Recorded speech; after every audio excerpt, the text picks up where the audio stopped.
안녕하십니까, 김경엽 TV 시청자 여러분. 올해도 죽지 않고 돌아온 김경빈입니다. 죽지 않고 돌아왔다는 건 뭔 얘기예요? 혹시 어떻게 될지 모르니까요. 세월이 하도 험악해서 네, 검찰 때문에 한치 앞을 내다볼 수가 없어서 살아있는 것만으로도 좀 그렇습니다. 다행이다. 오늘 저녁에 저희 집에도 압수수색 영장이 이제 들어올 수가 있는 거라. 와, 무서워. 하여튼 요즘에 이 검찰이 지금 이재명 민주당 대표에 대해서 이제 구속영장을 청구를 했습니다. 야당 대표에 대해서 이제 헌정사상 초유의 그야말로 이제 새로운 역사를 써가고 있는 검찰 놈들이 얼마나 잘하고 있는지를 한번 체크해보는 시간을 마련을 했습니다. 네, 이 사안들에 대해서 이제 아주 이제 장악력이 높으신 삼선 의원 김경엽과 함께 일단 대장동 개발 사업 특혜 의혹부터 짚어보겠습니다.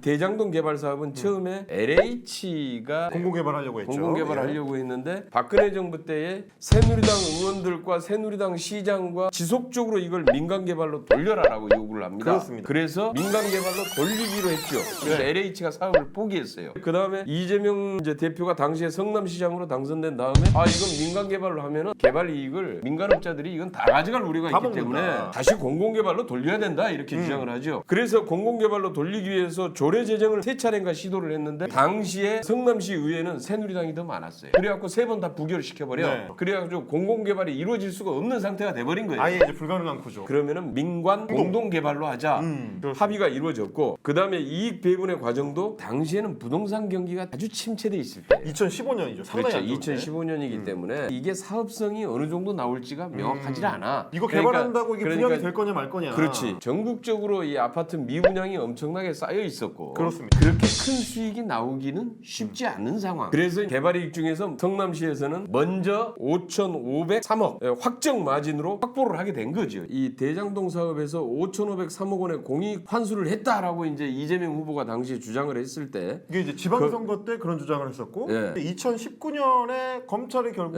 재판으로까지 끌고 갔는데 그렇지. 대법원에서 무죄 판결이 났다. 그렇지. 그러니까 5,503억 원을 공익 환수했다라는 것은 대법원이 이제 실제 확정해 준 대법원이 사실인 거예요. 사실은 이것도 이재명 대표 계속 주장했던 게 반군 이래로 공익 환수를 이렇게 많이 했었던 지자체는 없다. 그렇지. 성남시가 처음이다. 부산시의 LCT 같은 경우는 어마어마한 빌딩을 지었는데 단 한 푼도 부산시가 가져오지 못했다. 부산시가 한 푼도 가져오지 못했죠. 그럼 부산시장이 다 배임인가? 박형준 정무수석만 우연히 아파트 두 채를 분양을 받았더라고요, LCT에. 그렇지. 그것뿐만 아니라 거기에 또 해당돼 있던 사람들이 굉장히 많았죠. 굉장히 많습니다. 박근혜 때 뭐 현기환 뭐 정무수석이라든지 그 당시에 이제 깜빡 박근혜 갔었고. 정부의 실세를 그렇습니다. 이렇게 해서 많이 받았죠. 그 민간 개발로 완전히 100% 이익 다 넘겨주면서 자기들은 갖다 개인적으로 그렇습니다. 다 특혜를 챙겼는데 이 둘을 딱 비교해 보면 차이가 납니다. 그렇지. 성남시는 그나마 5,503억 원이라고 하는 것을 공익 환수를 했다라는 거죠. 그렇습니다. 이게 문제가 된 게 이제 부동산 경기가 이제 한참 좋아져서 수익이 이제 크게 이제 늘기 시작을 했어. 녹취록에도 나옵니다. 그 녹취록이 자기들이 나오죠. 예상한 것보다 돈을 너무 많이 벌었다. 그렇지. 이런 얘기가 나오죠. 야 이거 어떡하냐? 고민을 할 정도로. 녹취록에 보면 어떤 내용들이 나오냐면은 성남시에서 이렇게 해서 다 뺏어가 버리고 뭐 공산당 같은 거. 같은 놈 뭐 이제 이런 얘기 막 나오는 거지. 그렇죠. 그러니까 이제 또 땅값 올라가니까 이재명 시장이 터널 좀 뚫어다 배수지대랑 족같은 새끼 했더니 공산당 같은 새끼 했더니 그러니까 지금 이제 검찰에서 주장하는 거는 아니 그걸 왜 확정이익으로 계약을 했냐? 아니 초과이익이 나오면 더 많이 환수할 수 있게 세팅을 했어야지. 그러니까 지금 이제 부동산 시장 좋아가지고 쟤네가 4천억이나 더 가져갔는데 이거 배임 아니냐 이런 주장이거든요. 이게. 그것은 확정 이익으로 하든 아니면 나중에 수익률을 놓고 나누든지 간에 두 가지 다 방식도 합법적이에요. 둘 다 합법적이다. 둘 다 합법적이에요. 결국 선택의 문제다. 그럼요. 그건 선택의 문제인 거고 당시 개발 이익이 엄청나게 많이 나올 거라고는 예상하지 못했던 부동산 경기가 극도로 침체돼 있던 상황이었기 때문에 성남시로서는 가장 안정적인 재정 운용을 위해서 명확하게 확정 이익이 필요했던 거지. 그렇습니다. 이 확정 이익에 대해서 성남시는 실제로 다 환수를 했던 거고 이게 무슨 배임이야? 근데 만약에 경기 상황이 안 좋아가지고 한 5,500억밖에 이익이 안 났다. 성남시 입장에서 전액 환수를 한 거고. 전액 환수를 해버리고 민간 개발업자들이 이익이 전혀 없는 상태가 돼버린 쪽박 거죠. 차는 거죠. 그러면 배임이 아니다? 그건 말이 안 되는 얘기지. 부동산 경기 상황에 따라서 어떨 땐 배임이고 어떨 땐 아니다. 얼마만큼 검찰이 지금 억지 끼워 맞추는지가 여실히 보여지는. 아니 게다가 대장동 개발 사업이 경기가 좋아지면서 수익이 좀 많이 날 것 같으니까 당시 이재명 시장이 공익 환수를 더 많이 하려고 했다는 거 아니에요? 실제로 더 많이 해버리지. 이익이 이제 점점 늘어날 것 같으니까 점점 더 추가 부담. 그러니까 이제 또 땅값 올라가니까 이재명 시장이 터널도 뚫어라, 배수지도 해라. 920억 원짜리 터널 공사, 이게 320억 서판교 원짜리 터널이죠 이게. 배수지 공사, 네. 200억 원의 지하 주차장 공사비. 그래가지고 이걸 실질적으로 더 이제 추가로 이제 공사 부담을 마저 이제 맡기지요. 김만배 일당들 쪽에서는 이런 거군요, 얘기가 이게. 이제 나오죠. 같은 새끼 공산당 같은 새끼 했더니 남욱이 네. 2021년도에 JTBC하고 인터뷰에서 보면은 아 미국에서 들어올 때. 예 들어올 때 대장동 민간개발 돕겠습니다 이러시더니 갑자기 시장들이 공영개발하겠다고 빵 때리셔고 그때부터 간 거야 우리가. 실질적으로 그러니까 얼마만큼 공영 개발을 하기 위해서 이재명 시장이 당시에 노력을 했는지가 여실히 이걸 보면 보여진다라는 거죠. 그리고 사실 이제 대장동 일당들이 하는 얘기들을 보면 이재명 시장에 대해서 좋은 얘기가 별로 없다는 거잖아요. 그래서 사업권을 거의 뭐 다 뺏어갔다. 막 이렇게 얘기를 하죠. 남 변호사는 오히려 이재명 후보가 공영 개발을 추진해 2009년부터 대장동 개발을 추진해온 자신의 사업을 망가뜨리려 했다고 주장했습니다. 아니 합법적인 권한을 이용해서 사업권을 뺏어간 사람인데 내 입장에서. 그런데 대선에서 떨어지고 나니까 갑자기 검찰이 다시 수사를 하기 시작하고 수사의 내용이 확 180도로 바뀌어서 억지 주장을 지금 하고 있는 거다.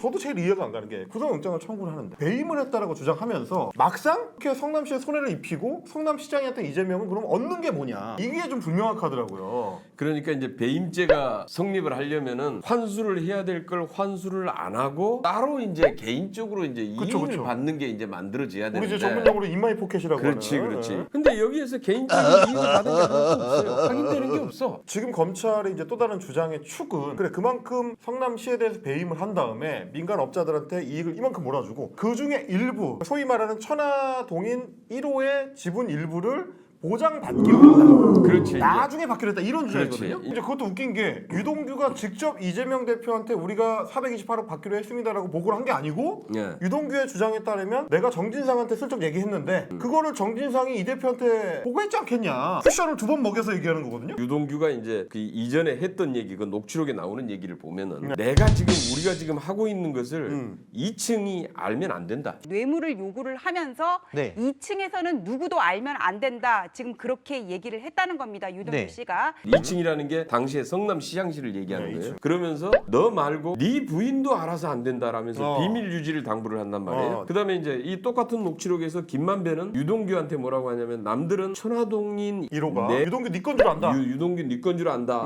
그러니까 유동규가 당황을 해서 반박을 하는 게 비밀을 지켰어야 했는데 왜 이게 새내갔지? 이제 이런 투로 얘기를 하는 장면이 녹취록에 나옵니다. 그리고 지금 김만배는 천화동인 1호가 전부 자기 거라고 지금 현재까지는 주장을 하고 있는 그런 상황입니다. 그거는 바로 접니다. 김만배는 이제 그렇게 주장을 하고 있고 자기 거다. 이제 유동규의 얘기가 나중에 이제 이렇게 이재명에게 전달하기 위해서 남겨놓은 것이다. 그래서 지금 이제 검찰에서 남욱이나 유동규가 했다는 얘기는 정진상이 그런 비슷한 얘기를 했다. 전원 내가 그렇게 들었다. 근데 그게 이제 진술들이 서로 다 이제 엇갈리는 거예요. 그렇습니다. 처음에 유동규가 했던 거하고 나중에 구속됐다가 풀려나오고 나서 입장이 180도로 바뀌어요. 그 이제 이게 하나의 미스터리인데 그 진술에 의존해서 바뀐 유동규의 진술을 근거로 해서 구속영장 청구서에 이 내용이 들어가 있다. 아니 이재명 대표가 그렇게 지분 일부를 받기로 했으면 어쨌든 배임을 최대한 많이 저쪽에 몰아주는 게 자기가 챙길 수 있는 돈도 많아지는 거 아니냐. 그렇지. 근데 왜 이익이 많이 나면 날수록 뭐 터널 뚫어라, 배수지 뚫어라. 아니 이걸 왜 해가지고 민간 업자들의 이 몫을 줄이겠느냐. 이게 말이 되냐. 이런 주장을 하더라고요. 돈을 받기로 했으면은 민간개발업자들이 이익을 안정적으로 다 보장을 해주고 더 많이 줘야죠. 거기에서 더 내라 내 거 이렇게 하겠지. 그게 자연스럽잖아요. 그런데- 터널 뚫으라고 왜 하냐고. 이거 파악 그런데 되는데. 조금 더 수익이 남을 것 같으니까 그 옆에 있는 터널도 뚫고 배수지 공사도 하고 이 공사비까지 다 부담해. 그래 공원도 만들어라 뭐 이런 거 하고. 추가 부담을 계속 네. 다 시켜. 그러니까. 그렇게 하면은 이쪽이 뭐라고 그러겠어요? 그럼 내가 이때 주기로 한 거 못 줘 이렇게 하거나. 그만큼 빼자. 이렇게 하겠죠. 그렇지. 네. 당연히 그렇게 나오지. 그렇죠. 그 당시 그런 게 나온 게 없어요. 이 시장, 이 나쁜 놈, 공산당 같은 놈 얘기만 나오는 그렇죠, 거지. 그렇죠. 거기에 김만배 녹취록에도 보면은 원래 검사와 법조인들 몫을 나눠주기 위해 천화동인을 18개까지 만들 계획이었으나 한 20명한테 천화동인 1호서부터 18호까지 해서 3,700억 손 배당 받아가게 되니까 이제 조인들이 아이 우리는 안 해. 그러니까 이거를 기가 막히게 이재명이가 근데 이재명이는 난 놈이 아니야. 의원님 저 관련 상임위는 아닙니다만 좀 밝혀주셔야 되는 거 아닙니까? 특검하면은 바로 다 나옵니다. 특검하면 나온다. 50억 클럽 무죄 네. 나왔던 것도 네. 이것도 진짜 돈 받은 놈들. 특검하면은 진짜 돈 받은 놈들이 누군지 다 나오게 돼 있습니다. 조사는 다 나와.